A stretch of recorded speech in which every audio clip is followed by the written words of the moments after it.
नाज़रीन, freedom voice Urdu में आपका इस्तकबाल है।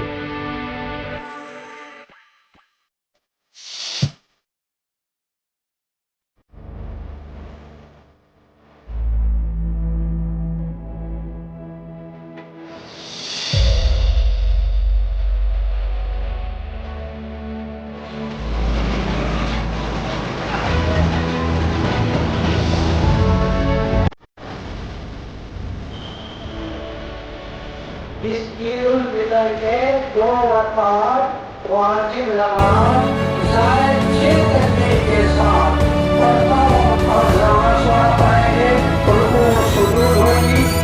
आदाब नाजरीन, मैं जाहिद शरीफ फ्रीडम वॉइस उर्दू में आपका इस्तकबाल करते हुए नाजरीन, सरहदी ज़िला चामराजनगर मैसूर रोड ईदगाह में इज्तिमाई ईद उल फितर की नमाज अदा की गई।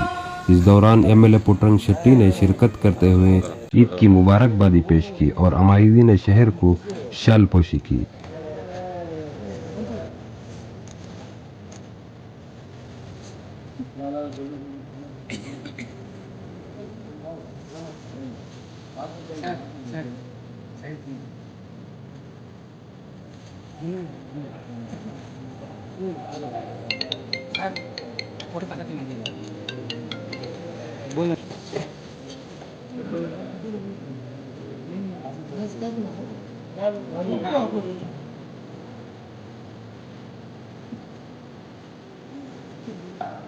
ಇವತ್ತು ಪರಿವಾರದಲ್ಲಿ ಒಂದು ಪ್ರಾರ್ಥನಾ ಮೈದಾನದಲ್ಲಿ ನಡೆಸತಕ್ಕಂಥ ಸಮಸ್ತ ಮುಸ್ಲಿಂ ಸಮಾಜದ ಬಂಧುಗಳಿಗೆ, ಗುರು ಹಿರಿಯರಿಗೆ, ಎಲ್ಲ ಭಕ್ತರಿಗೆ ಜಾನಪದ ಶುಭಾಶಯಗಳನ್ನು ಕೋರ್ತಾ ತಾವೆಲ್ಲ ನಾನು ತಿಳಿಸ್ತಾಗಿ ಒಂದು ತಿಂಗಳು ನಿರಂತರವಾಗಿ ಉಪವಾಸ ಮಾಡೋ ಮುಖಾಂತರ ಆಯಾ ದೇವಾಲಯಗಳಲ್ಲಿ ಆ ಭಗವಂತನನ್ನ ಅನ್ನವನ್ನು ಕೊಟ್ಟು ಪ್ರಾರ್ಥನೆ ಮಾಡೋ ಮುಖಾಂತರ ಈ ಎಲ್ಲರಿಗೂ ಬೆಳೆಯಾಗಲಿ, ಒಳ್ಳೆ ಮಳೆ ಬೆಳೆ ಆಗಲಿ, ಮನುಷ್ಯ ಜೀವನದಲ್ಲಿ ನಾವೆಲ್ಲ ಸುಖ ಶಾಂತಿ ನೆಮ್ಮದಿಯಿಂದ ಬದುಕುವಂತ ಒಂದು ಇದನ್ನು ಭಗವಂತ ಕರುಣಿಸು ಅಂತ ಹೇಳಿ ನಾವೆಲ್ಲ ಪ್ರಾರ್ಥನೆಯನ್ನ ಮಾಡಿದ್ದೀವಿ. ನನಗೆ ಈ ಜಾಗಕ್ಕೆ ಅವಕಾಶ ಮಾಡಿಕೊಟ್ಟಂತ ಸಮಸ್ತ ಗುರುಗಳಿಗೆ ತಮ್ಮೆಲ್ಲರಿಗೂ ನಾನು ನನ್ನ ಅನಂತ ಧನ್ಯವಾದಗಳನ್ನು ಹೇಳಿ ನನ್ನ ಮಾತನ್ನು इस दौरान बाद नमाज ईद खतीब अब्दुल हसीब ने अपने खुतबे में कहा कि रमज़ान सिर्फ चंद इबादतों का महीना नहीं बल्कि ये एक ट्रेनिंग का महीना है। मजीद तफसीलात आइए देखते हैं इन्होंने क्या कहा इन्हीं की ज़बान में। सबसे पहले मैं आप हज़रात की खिदमत के बाबरकत में ईद सईद की मुबारकबादी पेश करता हूँ और आप सबकी खिदमत में सलाम अर्ज़ करता हूँ। अस्सलामु अलैकुम व रहमतुल्लाहि व बरकातुहू।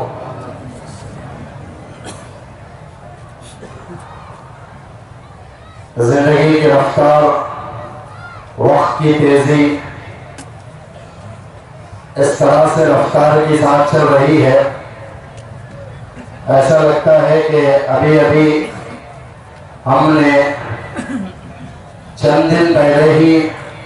रमज़ान मुबारक का चांद देखा और रमज़ान का इस्तकबाल किया और उसके चंद दिन गुजरे ही कि आज रमज़ान मुबारक आया भी अपनी तमाम तर रूहानी रहनुमाइयों के साथ, अपने तमाम रहमतों और बरकतों और सआदतों के साथ,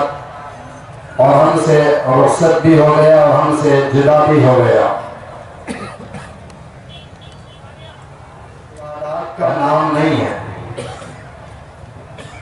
और इसका नाम नहीं है कि आप सुबह से लेकर शाम तक भूखे रहें, बल्कि रमज़ान मुबारक एक तरबियती कैंप है, एक तरबियत गाह है जिसमें अल्लाह ताला ने 1 महीने में हमारी तरबियत की और फिर उस तरबियत का असर हमारी रूह तक होना चाहिए और जो शमा रमज़ान में इस तरबियत के नतीजे पर जलाई गई उसको बुझना नहीं चाहिए, बल्कि 11 महीनों तक उसे जले रहना चाहिए। अगर हमारे रमज़ान के इबादत कबूल हैं तो फिर आप ये याद रखें, हमारे इबादत, रोज़ा, तिलावत, ज़िक्र व अज़कार की कबूलियत इस बात की दलील है कि 11 महीने बकिया अगर हम رمضان میں جو تربیت پائے ہیں اس پر باقی رہیں، تو اگر آپ یہ سمجھیے کہ آپ کی عبادات قبول ہوئی، آپ کا روزہ نماز قبول ہوا، اور آپ کی تراویح قبول ہوئی، اور دیگر عبادات قبول ہوئی۔ آج اس موقع پر میں چند باتیں آپ حضرات کے سامنے اسی تربیت گاہ سے متعلق، اور اللہ نے جو اس تربیتی کیمپ میں ہمارے لیے جو اسباق رمضان نے چھوڑے ہیں اس سے متعلق میں آپ سے چند باتیں کہہ کر اپنی بات کو ختم کرتا ہوں۔